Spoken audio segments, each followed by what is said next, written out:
Baik, terima kasih banyak Bu Heni. Sebelumnya karena ini hybrid, apakah dimungkinkan saya untuk berdiri, jalan-jalan gitu? Boleh Ibu, Boleh ya? boleh. Di tengah Bu, Iya, jalan-jalannya di tengah. jalan-jalannya di tengah. Siap. Soalnya badan saya kecil Bu, Oh, siap. udah langsung glamping sendiri. Baik, izin Bu Heni, Pak Unen. Ya, Assalamualaikum warahmatullahi wabarakatuh.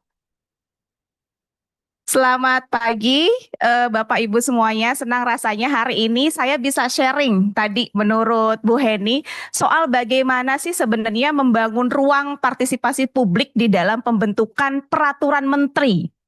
Tadinya saya mau berhenti di situ, tapi ternyata diksi terakhir itu menarik. Diksi terakhir itu adalah yang berdaya guna. Jadi artinya ada intensi di situ bahwa ketika kita membuat peraturan menteri, maka peraturan menteri ini diharapkan adalah peraturan menteri yang berdaya guna. Nah, nanti kita akan tahu sebenarnya peraturan menteri yang berdaya guna itu yang seperti apa. Apa yang diharapkan dari peraturan menteri yang berdaya guna, gitu. Boleh next slide? Ya, saya masuk dari peraturan menteri dulu. Sebenarnya ini enak kalau misalnya kita tanya-tanya ya Bu Heni ya. Kalau kita tanya-tanya nih enak kayaknya. Tapi oke lah, karena ini FGD. Mungkin kalau peraturan menteri, saya yakin Bapak dan Ibu sudah tahu betul yang namanya peraturan menteri. Peraturan menteri, berarti peraturan yang dibuat oleh menteri, betul. Peraturan yang dibuat oleh menteri. Sekarang, apa sih isinya? Apa sih materi muatannya dari peraturan menteri itu? Yang namanya peraturan menteri pasti peraturan menteri yang materi muatannya itu dalam rangka penyelenggaraan urusan tertentu dalam pemerintahan. Karena ini adalah urusan tertentu dalam pemerintahan, maka sebenarnya peraturan menteri, izin Pak Unen, peraturan menteri itu bukan hanya sekedar peraturan pelaksana, tapi juga ada yang namanya kita sebut dengan peraturan otonom. Apa itu peraturan otonom? Peraturan otonom itu adalah peraturan yang dibuat oleh pejabat karena dia pegang kewenangan untuk bikin peraturan. Loh, semua pejabat juga pegang kewenangan, Mbak, buat bikin peraturan. Tapi intensinya adalah lagi-lagi si pejabat ini bisa bikin peraturan dalam rangka penyelenggaraan urusan tertentu. Jadi dia punya kewenangan untuk itu. Punya kebebasan untuk bisa mengatur, menuangkan di dalam peraturan. Karena dia punya kewenangan tadi. Gitu. Nah, peraturan menteri, tadi yang juga sudah disebut oleh Bu Heni, peraturan menteri itu merupakan jenis peraturan perundang-undangan. Kalau kita lihat di dalam pasal 7, ada nggak di dalam pasal 7? Masuk ke dalam hierarki. Ada nggak, Mbak? Ada nggak, Mbak? Nggak ada. Sehingga dalam beberapa dalam beberapa dialog gitu ya, apalagi kalau ngajar dengan teman-teman mahasiswa, sering banget ditanyain, Mbak, peraturan menteri itu hierarkinya di mana? Di pasal 7 nggak ada. Karena di dalam pasal 7 Undang-Undang 12 2011, sebagaimana yang diubah dengan Undang-Undang 13 2022, kita cari perubahannya harapannya ada gitu ya Bu ya. Ternyata nggak ada juga. Nggak masuk dalam hierarki. Tapi kalau kita lihat di dalam pasal 8 Undang-Undang 12 2011 di situ jelas disebutkan ada yang namanya peraturan menteri. Nah, peraturan menteri ini, peraturan yang dibuat oleh menteri ini, dia memiliki kekuatan hukum mengikat, ada kata sepanjang. Sepanjang diperintahkan oleh peraturan perundang-undangan yang lebih tinggi atau dibentuk berdasarkan kewenangan. Nah, inilah yang tadi saya sebutkan dengan otonom. Jadi menteri bisa membuat peraturan menteri karena dia punya kewenangan. Sehingga ketika menteri tahu bahwa dalam urusannya dia harus membuat peraturan menteri, maka disitulah dibuat peraturan menteri. Gitu. Boleh next? Nah, bagaimana kedudukannya? Izin saya bawa-bawa sedikit teori dalam peraturan perundang-undangan. Mungkin Bapak Ibu yang mengambil S1 ilmu hukum udah bosen banget dengernya. Ada Hans Kelsen. Nah, ini saya bawa Hans Nawiaski. Jadi menurut teorinya Hans Nawiaski, teori von Steuvenbau, itu the Rechtsordnung, bahwa peraturan menteri, kalau kita telisik dari teorinya Hans Nawiaski, dia masuk di dalam kelompok keempat. Jadi kelompok pertama menurut Hans Nawiaski itu ada Staatsfundamental Norm. Kelompok kedua itu ada Staatsgrundgesetz. Kelompok ketiga itu ada Formelgesetz. Dan kelompok keempat itu ada Verordnung dan Autonomsatzung. Disinilah kalau kemudian kita analisis peraturan menteri kedudukannya sebagai Verordnung dan Autonomsatzung. Apa itu Mbak? Verordnung dan Autonomsatzung itu adalah peraturan pelaksana dan peraturan otonom. Jadi, sebagai peraturan teknis, selain sebagai peraturan teknis pelaksana, tadi Bu Heni, peraturan menteri lagi-lagi harus saya sebutkan dia juga berkedudukan sebagai peraturan otonom. Gitu.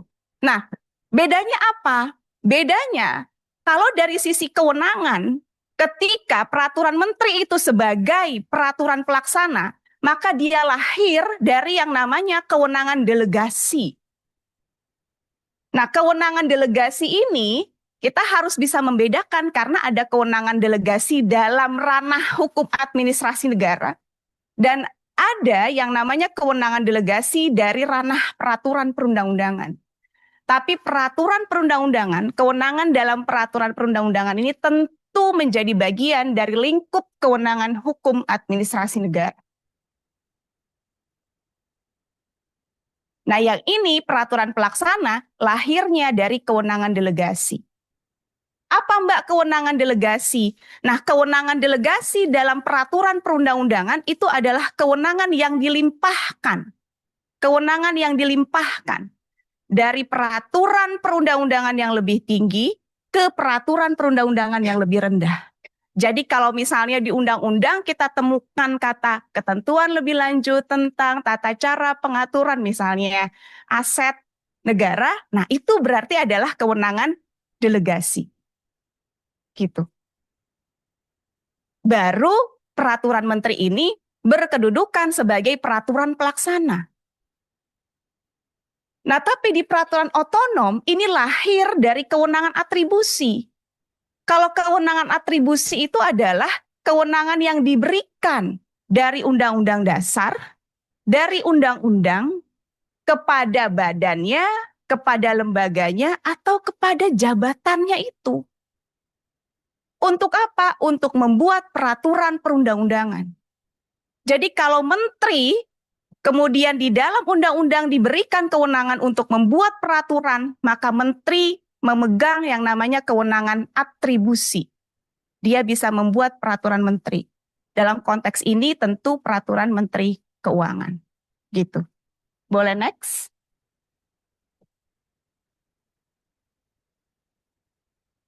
Ya, kita next saja. Ini sudah. Nah, ini sekarang. Jadi dari sisi dinamika delegasi, tadi juga sempat bincang-bincang sedikit dengan Pak Unen. Nanti Pak Unen yang akan menjelaskan lebih detail bagaimana sebenarnya dinamika delegasi kepada peraturan Menteri Keuangan. Saya ambil dari senior saya, ini saya manggilnya Kak. Disertasi beliau, disertasinya Kak Fitriani Ahlan Syarif ini menghitung sebenarnya delegasian dari undang-undang kepada peraturan di bawahnya. Jadi ada keperaturan pemerintah, ada keperaturan presiden, dan ada keperaturan menteri. Jadi kalau kita lihat prosentasenya, keperaturan pemerintah itu 39%. Dari undang-undang, delegasi keperaturan pemerintah 39%. Keperaturan presiden ini cuma 5%. Memang ini datanya dari tahun 99 ke 2012. Kemudian dari undang-undang ke peraturan menteri ini 20%. Dan kalau kita lihat berapa banyaknya peraturan perundang-undangan, kita kan sering dengar tuh bahwa Indonesia mengalami obesitas regulasi begitu ya. Nah, ternyata yang banyak itu jumlahnya bukan undang-undang Bapak Ibu. Tapi levelnya itu ada di peraturan menteri. Jadi artinya bagaimana peraturan menteri itu sangat berdampak sebenarnya terhadap sistem peraturan perundang-undangan di Indonesia. Jadi kalau kita lihat delegasiannya saja, dibandingkan dengan peraturan presiden, lebih banyak peraturan menterinya. Jadi dari undang-undang ke peraturan menteri itu lebih banyak. Padahal kalau misalnya kita lihat secara hierarki, peraturan menteri itu tadi kalau di pasal 7 dia nggak masuk dalam hierarki. Yang masuk itu adalah peraturan pemerintah dan peraturan presiden. Nah, ini contohnya, saya sengaja mengambil contoh, tapi ini bukan dari undang-undang. Saya ngambil dari PP dan ini saya ambil dari laman resminya DJKN untuk peraturan. Dan ternyata kalau sekarang kita lihat, framingnya itu adalah dari PP, dari Perpres, kemudian ke peraturan menteri. Jadi peraturan menteri sebagai peraturan pelaksana, sekali lagi memegang peranan yang sangat signifikan untuk bisa peraturan pemerintah ini jalan nggak? Peraturan presiden ini jalan nggak? Penentunya itu adalah peraturan menteri. Dan kita melihat bukan hanya peraturan pemerintahnya jalan enggak, peraturan presidennya jalan enggak, tapi ketika peraturan pemerintahnya tidak dilaksanakan dengan peraturan menteri, ketika peraturan presidennya tidak dilaksanakan dengan peraturan menteri, berarti undang-undangnya juga ikut stagnan, enggak jalan dia, enggak efektif dia. Kenapa? Karena bolong. Bolong di mana? Bolong di peraturan pelaksana. Gitu. Next ya. Wah ini kita belum sampai ke partisipasinya nih malah. Nah, pentingnya kita membuat peraturan menteri yang berdaya guna dan berhasil guna. Tadi di depan, intensi kita itu adalah di daya guna. Gimana kita bikin peraturan menteri yang berdaya guna dan berhasil guna? Bapak Ibu, ketika kita menggunakan daya guna dan berhasil guna, maka kita ini sebenarnya sedang berbicara asas pembentukan peraturan perundang-undangan yang diatur, yang ditentukan di dalam pasal 5 Undang-Undang 12 2011. Jadi ada asas pembentukan, ada asas materi muatan. Nah, daya guna dan hasil guna ini adalah asas pembentukan. Kemudian, untuk lebih meyakinkan bahwa berdaya guna dan berhasil guna itu penting ketika kita berbicara peraturan, maka saya menyitir apa yang dimaksudkan oleh Helen Santaki. Jadi menurut Prof. Helen, the ultimate goal for any regulation is efficacy. Jadi kalau misalnya kita selama ini tahu bahwa peraturan itu yang baik adalah peraturan yang efektif. Tapi menurut Prof. Helen, ada tataran yang lebih tinggi lagi dibandingkan efektif, yaitu efficacy.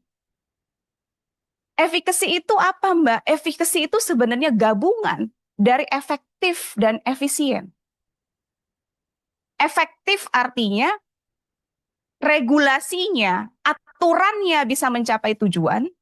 Efisien artinya dalam mencapai tujuan itu biaya yang dikeluarkan tidak terlalu banyak.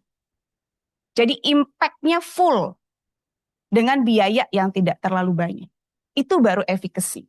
Nah, Prof. Helen menyatakan, define as the extent to which regulator achieve their goals. It require an accurate identification of the policy aim behind regulatory aspiration.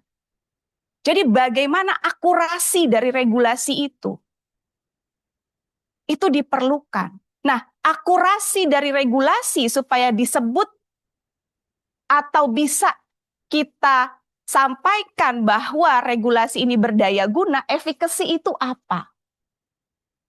Ini, kontribusi besar terhadap efficacy ialah efektif. Efektif itu apa? Efektif itu adalah kapasitas dari teks legislasi untuk berkontribusi terhadap pencapaian tujuan regulasi.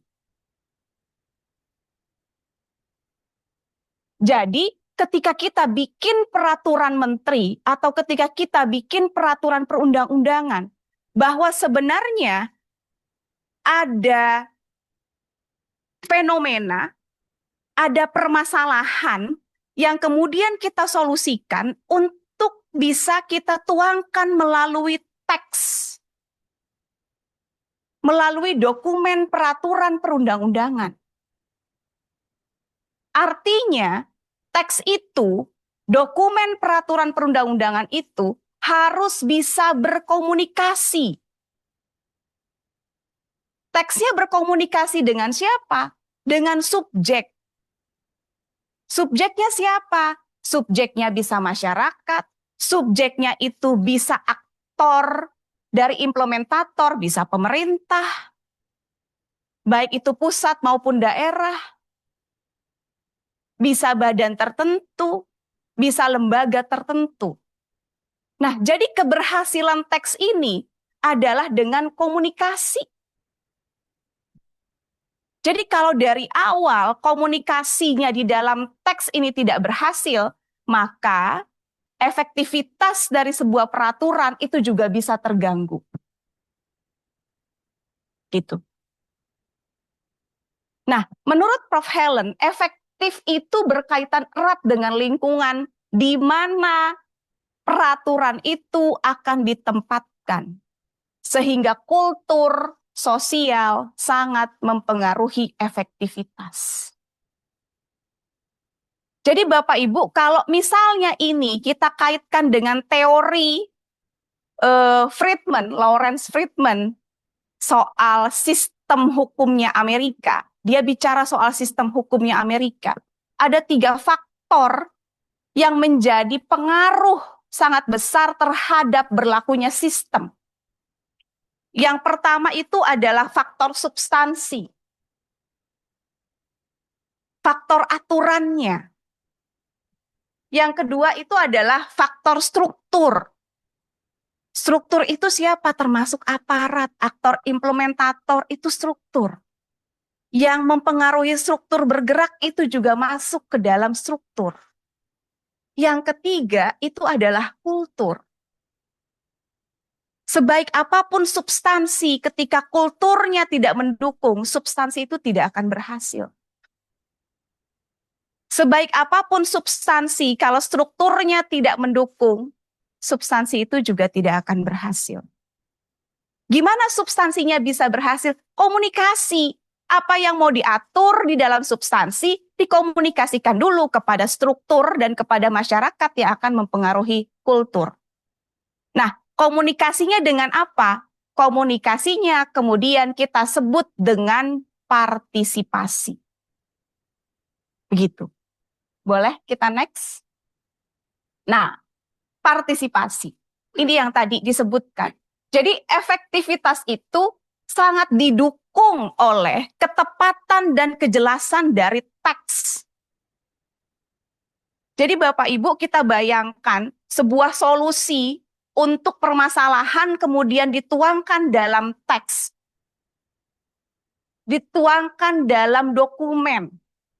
Dituangkan dalam kata-kata dan dalam tanda kutip permainan bahasa. Tentu penangkapan antara saya dengan ibu sebelah sini, dengan bapak sebelah sana pasti akan berbeda. Karena kita membaca bahasa, kita membaca teks. Bagaimana teks itu akan berhasil dilaksanakan? Bagaimana bahasa itu bisa mempengaruhi kita? Caranya adalah kita melakukan komunikasi. Jadi kalau komunikasi itu ada 2 arah. Namanya komunikasi itu ada 2 arah. Ketika teks itu direncanakan, peraturan itu direncanakan, itu sudah harus dilempar kepada masyarakat atau kepada calon aktor implementator. Kita ini mau bikin peraturan seperti ini, bunyinya tuh ini. Kalau kita terima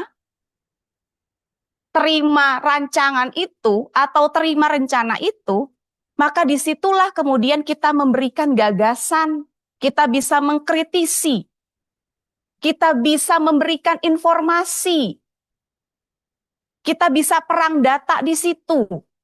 Disinilah yang namanya partisipasi. Untuk apa? Untuk menjamin kejelasan dan ketepatan dari teks tadi. Nah, konsep legislasi tadi saya bilang ketika kita sudah punya konsep awal di perencanaan, maka penting untuk bisa dikomunikasikan kepada audiens teks legislasi. Jadi saya harap kita bisa menangkap visi yang sama, bagaimana pentingnya sebuah partisipasi publik, yaitu untuk bisa mengkomunikasikan teks legislasi. Untuk bisa mengkomunikasikan sekali lagi teks legislasi. Gitu. Boleh next? Ya. Bapak Ibu, saya kemudian menyitir dulu partisipasi menurut Norman Wenger. Jadi partisipasi adalah sebagai kebijakan. Partisipasi juga sebagai strategi. Jadi ada dua sisi menurut Norman dari partisipasi. Yang pertama adalah sebagai kebijakan, yang kedua adalah sebagai strategi. Nah, di sini, Bapak Ibu, ketika peraturan itu kita buat untuk tujuan tertentu, terutama untuk melayani, maka pandangan dan preferensi masyarakat itu sangat dibutuhkan. Pandangan dari masyarakat itu sangat dibutuhkan. Kenapa? Karena kita bikin aturan tujuannya, kalau misalnya itu untuk melayani dan melayaninya kepada masyarakat, maka penting untuk mendapatkan perspektif dari yang akan kita layani. Caranya gimana? Caranya adalah dengan partisipasi. Sehingga keputusan yang akan kita ambil, yang akan kita tuangkan dalam konsep teks legislasi tadi itu tepat, jelas. Jangan sampai kita bikin aturan ternyata tidak jelas, ambigu, ini maksudnya apa? Tadi pagi saya nonton di TV itu udah semrawut lagi soal PPDB, penerimaan peserta didik baru. Sistemnya yang inilah, yang itulah, artinya ada regulasi yang perlu dievaluasi dan ada ketidakjelasan yang diterima oleh masyarakat yang seharusnya dilayani. Gitu. Nah, kuncinya sebenarnya kalau menurut Norman itu adalah di partisipasi. Jadi partisipasi itu bisa untuk resolusi konflik, bisa untuk terapi, dan bisa mengurangi dampak buruk dari prasangka. Jadi kita bisa membayangkan bagaimana fungsi dari partisipasi itu. Jadi ketika ada konsep-konsep yang akan kita tuangkan dalam sebuah peraturan, itu bisa diterapi dulu ke masyarakat. Bisa kita komunikasikan dulu. Jadi kalau ada prasangka bisa clear di situ.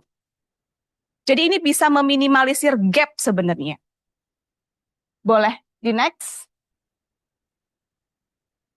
Ya, ini partisipasi publik yang selama ini diatur di dalam Undang-Undang 12 2011. Sebagaimana diubah dengan Undang-Undang 13. Kita sebenarnya sudah menormakan itu. Ada di dalam pasal 96. Yang tadinya di Undang-Undang 12, kemudian diubah di Undang-Undang 13. Jadi, di dalam Undang-Undang P3 ini saya menyebutnya, pembentukan peraturan perundang-undangan, di sini dinormakan bahwa masyarakat itu punya hak untuk memberikan masukan secara lisan dan atau tertulis dalam setiap tahapan pembentukan peraturan perundang-undangan. Kalau kita lihat dalam setiap tahapan, maka dari proses perencanaan bahkan sampai ke tahap akhir di pengundangan, di situ masyarakat masih bisa memberikan masukan baik secara lisan maupun tertulis. Lalu di berikutnya itu bisa dilakukan secara daring dan atau luring. Artinya kalau kita lihat penormaan ini, ruangnya itu sudah semakin diperlebar. Kita bisa memberikan masukan secara laring ataupun luring. Siapa yang bisa memberikan masukan? Orang perseorangan, kelompok orang. Nah, di sini dibilangnya, ditentukannya terdampak langsung dan atau mempunyai kepentingan atas materi muatan peraturan perundang-undangan. Jadi jangan sampai norma ini kemudian membuat kita, saya nggak punya kepentingan atas ini. Saya bukan orang yang terdampak langsung. Jadi kemudian, ya udah ada teks yang dikomunikasikan, kemudian kita nggak memberikan apa-apa, tidak memberikan masukan, tidak memberikan gagasan. Karena mengambil posisi saya bukan orang yang terdampak langsung, saya bukan orang yang kemudian memiliki kepentingan di situ. Di ayat 3-nya. Lalu di ayat 4 kemudian, naskah akademik dan atau rancangan peraturan perundang-undangan dapat diakses dengan mudah oleh masyarakat.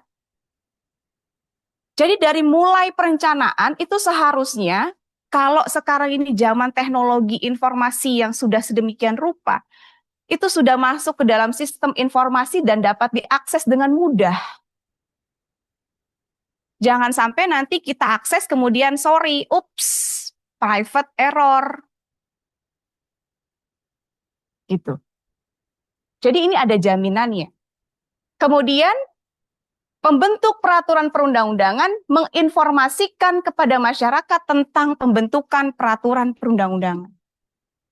Lalu, nah ini yang sering sekali juga jadi perdebatan dalam ruang akademisi, bahwa untuk memenuhi hak ini, kegiatan konsultasi publiknya adalah melalui rapat dengar pendapat umum, kunjungan kerja, seminar, dan seterusnya, serta kegiatan konsultasi publik lainnya. Jadi 5 menit lagi, Ibu. Ya, Bu Heni. Jadi seolah-olah ini dianggap sebagai pembatasan ruang partisipasi. Jadi yang melalui RDP, seminar, FGD, gitu. Padahal sebenarnya di ayat 2-nya itu juga memberikan kebebasan.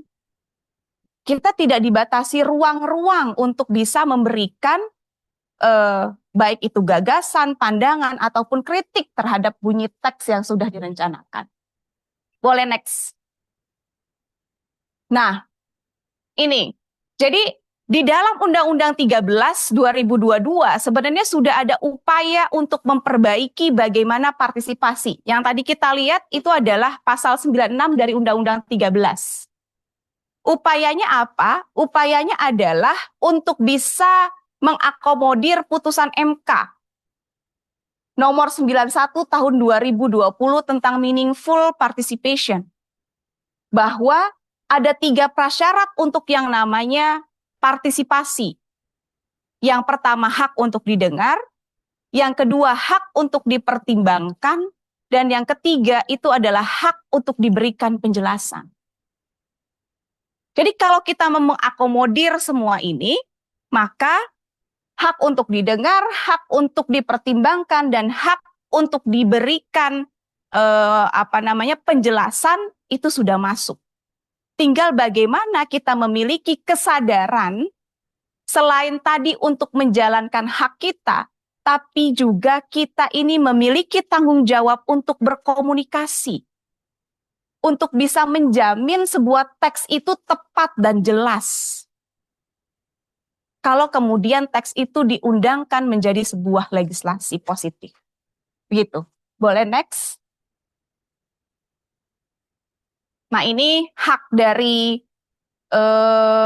kita untuk bisa mengeluarkan pendapat. Kita next saja.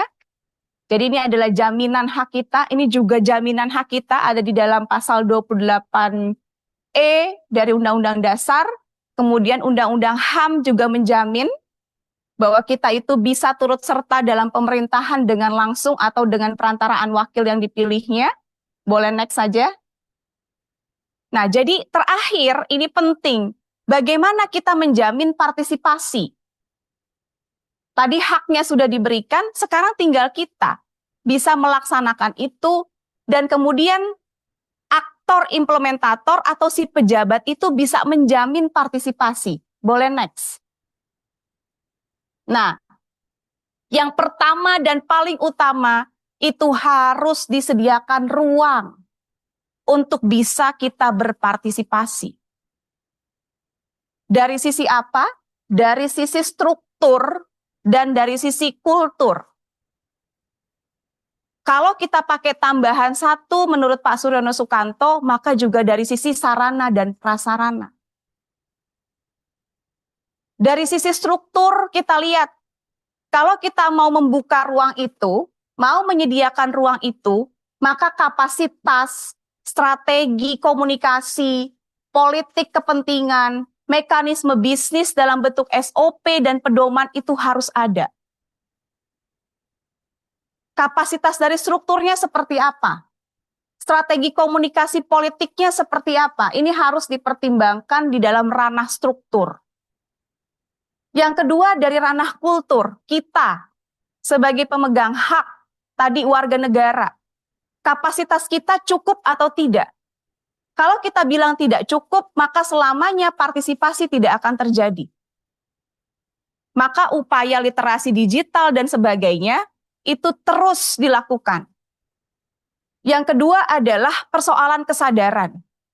Bapak Ibu mahasiswa saya, kalau saya tidak suruh Pak Unen, dia tidak akan mau tuh ngebuka laman resmi dari DPR, laman resmi dari Kementerian Hukum, untuk sama-sama kita berkontribusi dalam pembentukan peraturan perundang-undangan. Nah, dari sisi sarprasnya, sistem informasi itu harus dibangun. Jadi kalau saya lihat laman resmi DJKN sudah cukup oke, mungkin itu bisa dikembangkan, dibuat salah satu ruang ya, saya nyebutnya kan rumah besarnya sudah ada, tinggal dibuat kamar untuk bisa misalnya memasukkan rancangan peraturan menteri yang akan dibuat, kemudian kita bisa melakukan komunikasi di situ. Nah, kalau mau melakukan komunikasi berarti harus ada operator khusus yang pegang itu. Jangan sampai robot yang jawab. Karena kalau jawaban robot normatif, saya bisa tahu mahasiswa saya kalau dia jawabannya pakai AI. Karena semuanya sama normatif. Ketahuan. Nah, ini mekanismenya Bapak Ibu, sebenarnya banyak banget mekanismenya. Kita bisa dengar pendapat publik, tadi sudah ada di pasal 96, dan ada mekanisme konsultasi publik. Nah, konsultasi publik ini kalau mau dilakukan, kita juga harus mempersiapkan mekanisme bisnisnya. Sampai di tahap mana kita boleh melakukan konsultasi publik. Kalau perencanaan, bisa nggak ya Mbak kita melakukan konsultasi publik? Sebaiknya kalau di perencanaan, apa dulu yang digunakan gitu. Nah, harus dibuat pedomannya gitu. Sedikit lagi Ibu. Siap. Lalu tadi ada platform daring, ada advisory group, dan ada kantor perwakilan. Jadi tadi kalau misalnya saya dengar dari Pak Dir, sudah ada kantor perwakilan, itu juga harus dimaksimalkan. Bagaimana kantor perwakilan itu menjadi jangkar-jangkar data dan informasi untuk memberikan masukan terhadap pembentukan peraturan. Karena lagi-lagi usernya itu kita. Jadi kalau usernya kita, berarti kita harus ngerti teks itu. Jangan sampai nanti kita sebagai user, kita nggak ngerti teks. Begitu. Next. Nah, ini penetrasi internetnya Bapak Ibu. Kenapa tadi penting? Karena ternyata kita penetrasi internetnya tuh paling banyak di Gen Z, kemudian di milenial. Saya masih termasuk milenial, alhamdulillah. Iya. Aku udah nggak termasuk ya. Tapi penetrasi internetnya banyak, tanya dulu buat apa kita menggunakan internet. Itu dulu. Ternyata kalau untuk literasi itu masih kurang. Nah, jadi ini menjadi tugas kita bareng-bareng. Next. Nah, ini praktik baiknya, Bapak Ibu, saya mengambil dari Parlamerikas. Jadi sebenarnya ini Parlamerikas itu adalah kayak semacam buletin dari Amerika soal parle-parlenya. Dan ini dari Bogota dan segala macam. Jadi pilihannya banyak sebenarnya. Jadi bisa saja DJKN kemudian mengembangkan prize, award. Jadi nanti dilihat Bu Heni siapa yang paling rajin memberikan masukan, itu di ulang tahun DJKN atau apa itu diberikan prize, diberikan award, Dipromosikan ya Pak. dipromosikan. Jadi itu kan ada motivasi. Lalu mengembangkan konten. Nah, kalau misalnya kita sudah ada apa namanya? Podcast kah, YouTube kah? Jangan lama-lama Bapak Ibu. Anak-anak sekarang tuh paling tahan lihat podcast, lihat YouTube itu cuma 5 menit. Jadi kalau misalnya kita bikin 10-15 menit, yakinlah selebihnya nggak akan dilihat. Lalu streaming ketika pembahasan itu juga bisa. Visualisasi informasi, kita buat gambar-gambar kartun kah, dan segala macam itu bisa. Lalu kontak elektronik. Next-nya kayaknya sudah habis. Nah, ini maksudnya saya hanya ingin mendorong bahwa public participation is the heart of the legislative process. Participation is crucial to ensure that the laws produced genuinely reflect the needs and aspiration of society. Jadi untuk menanamkan demokrasi dan untuk memperkuat legitimasi. Iya.